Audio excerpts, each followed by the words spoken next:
السلام عليكم ورحمة الله. اللهم صل وسلم وزد وبارك على سيدنا محمد وعلى أهله وصحبه وسلم. لو انت جديدة معايا في القناة وأول مرة تشوفيني يشرفني تشتركي معايا في القناة. هتنزلي تحت هتلاقي كلمة اشتراك باللون الأحمر، هتضغطي عليها وتضغطي على الجرس اللي جنبيها وتختاري كلمة الكل عشان كل ما انزل فيديو جديد يوصلك بيه إشعار، وكده تبقي نورتيني وشرفتيني في القناة بتاعتي. تمام. هنعمل النهارده بقى طريقة الصابون البلدي بالزيت المستعمل. طريقة سهلة جدا وبسيطة جدا، يعني مفيش اسهل من كده. بدل ما ترمي بقى الزيت بتاعك المستعمل وكده وترميه بقى في الحوض وتسد الحوض ويعني ايه بهدله وكده. وكمان بدل ما تهدري الزيت، يعني هو الزيت بالكتير قوي بنقلب بيه مره او اتنين او تلاته، مش اكتر من كده. هو بكتير قوي مرتين حلو قوي. بعد كده طبعا بتاخديه تحطيه في ازايز، وبعد كده هتحوش عندك كمية وهنعمل بيها صابون. فيلا نخش الفيديو ونشوف هنعمل طريقة الصابون بتاعنا ازاي. بس ما تنسيش تشتركي في القناة. معايا اول حاجة هنا بقى يا بنات، معايا ازازتين من الزيت المستعمل وازازة مية لتر مية، ومعايا ربع كوباية خل وكوباية صابون من بتاع الاطباق، ومعايا طبعا مصفى وجليسرين وليمونتين، ومعايا معلقتين ملح، ومعايا كيسين بريل، وطبعا معايا معلقتين نشا كبار، معلقتين نشا اللي هو معلقة الطعام. ومعايا كمان العصاية بتاعتي دي عصاية مقشة قديمة، ومعايا جردل طبعا فاضي. وطبعا ومعايا اهم حاجة في الموضوع كله الصودا او البوتاص.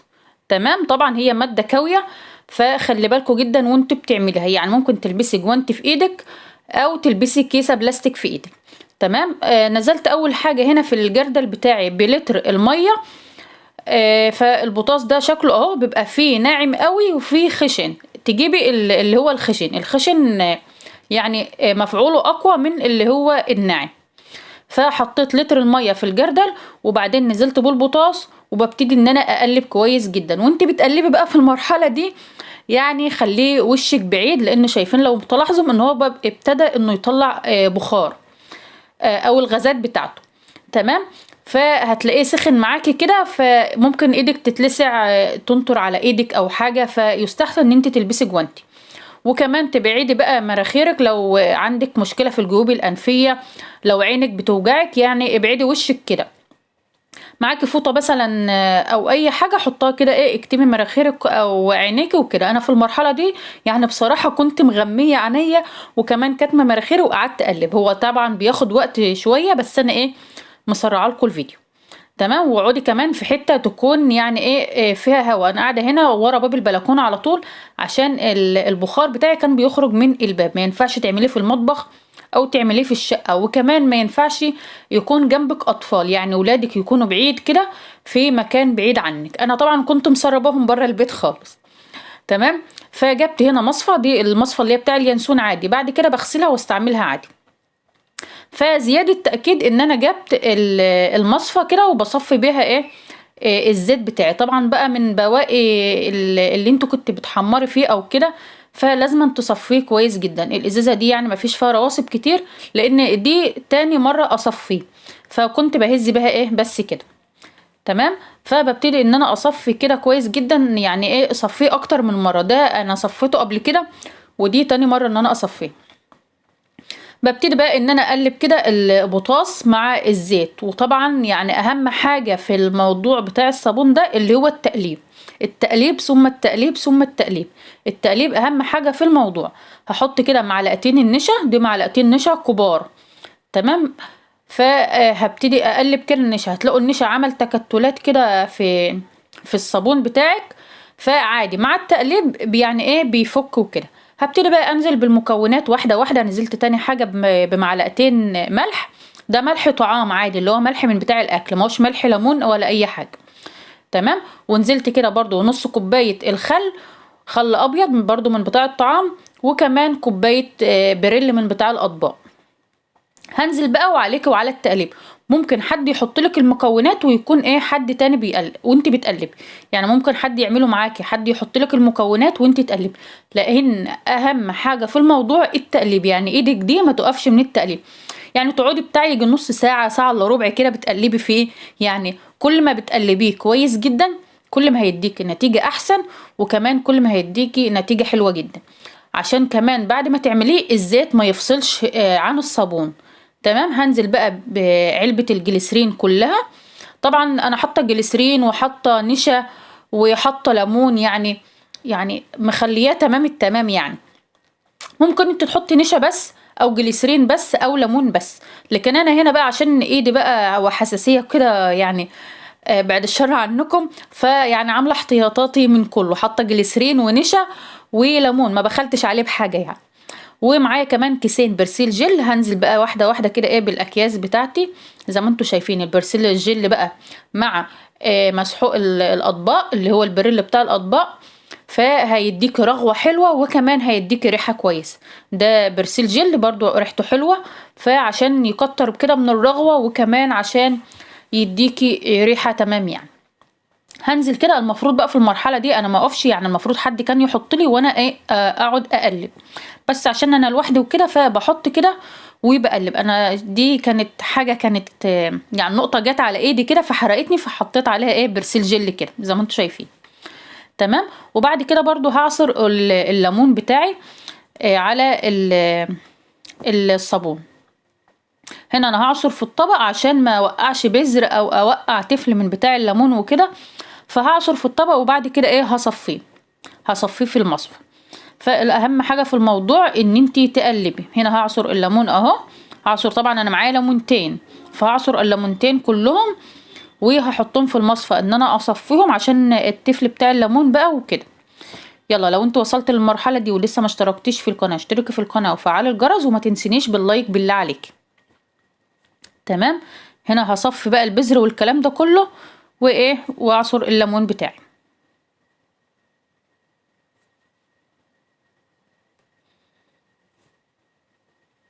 خلاص كده اهو. دي تاني ليمونه.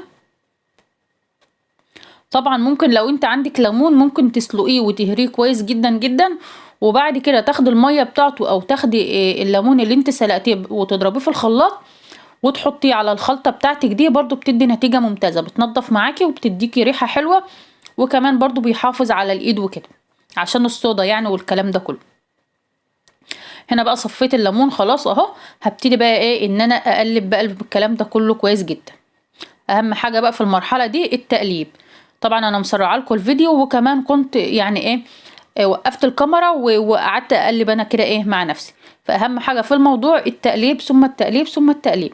اهم حاجه في الموضوع كله التقليب، لان طبعا احنا مش هنحط دقيق. تمام. فاحنا هنعتمد على كده بس. طبعا انتوا ممكن تعمليه بدقيق، فهنا مش هنستعمل دقيق في الموضوع ده كله. تمام. ومعلقتين النشا يعني هيساعدوه شويه ان هو يمسك برضه. تمام.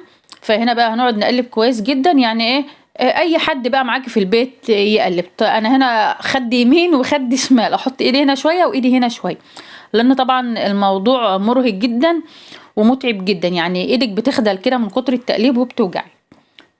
فمثلا اي حد بقى معاكي في البيت ممكن يقلب بس ما يكونش اطفال. تمام. هنا لو ملاحظين ان اللون كل شويه بيبتدي لونه يفتح كده مع التقليب، وكمان بيبتدي ان هو يتقل.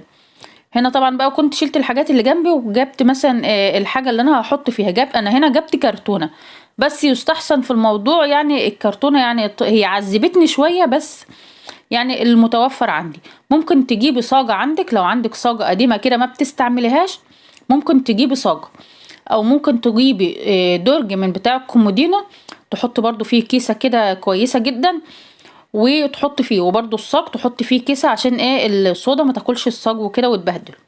لكن هنا الكرتونه بصراحه بتبوش وبتعمل زيت وكده مش حلوه خالص. حتى هنا كنت شلتها يعني كبته تاني وحطيت كيسه تاني لانها كانت سربت معايا. انا كنت بمشي العصايه كده شمال ويمين عشان لو في مثلا فراغات هواء في حاجه يعني ما وصلتش الارضيه فافضي الهواء اللي فيه. هنا طبعا انا كنت عاملاه الصبح، هنا بقى تاني يوم بالليل، يعني قعدت يوم بليله كده في مكان بقى ما فيش فيه طبعا شمسة ولا حاجه كده، ما يكون فيه هواء كده بحيث ان هو ينشف كده ويتماسك مع نفسه، وكمان ما يكونش فيه حراره ما يسيحش او ما يمسكش في بعضه. تمام. يعني اهم حاجه كمان المكان اللي هتحطي فيه وكمان يكون بعيد عن الاطفال. هنا طبعا كنت حطيته في كيسة، يعني فضيته وحطيت كمان كيسة تحته لان كانت الكرتونة بصراحة باشت معايا. هنا بقى شايفين ما شاء الله يعني ايه كان متماسك جدا اهو، بس عشان بقى لسه طري وكده فايه يعني بيعمل فتافيت كده. تمام، شايفين ما شاء الله. طبعا لو عندك كرتونة اصغر شوية او حاجة اصغر شوية هيديكي السمك اتخن، فعلى حسب الحاجة اللي عندك وسعها او مثلا ضيقة فهتديكي السمك بتاع الصابون بتاعك. هنا شايفين ما شاء الله يعني لونه فاتح خالص ومتماسك جدا، وكمان بتقطعيه بقى التقطيعة اللي تناسبك او انت بتستعملها.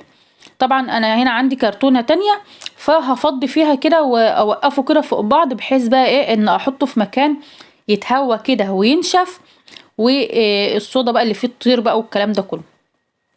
فهنا انا قطعته بالشكل ده وحطيته في الكرتونه دي ووقفته كده ان هو ينشف بقى، واحطه في مكان بقى بعيد كده على ما ينشف كده والصودا بتاعته تروح. طبعا مش هنستعمل الصابون ده قبل مثلا 15-20 يوم تكون الصودا بتاعته راحت، وتكون كمان ايه هدا كده مع نفسه عشان ما يزرقلكيش الحله او كده. يكون هنا وصلت لنهايه الفيديو بتاعي. ما تنسيش تشتركي في القناه وتفعلي الجرس وشير لاصحابك وحبايبك عشان يوصلك كل جديد. اسيبكم في رعايه الله والسلام عليكم.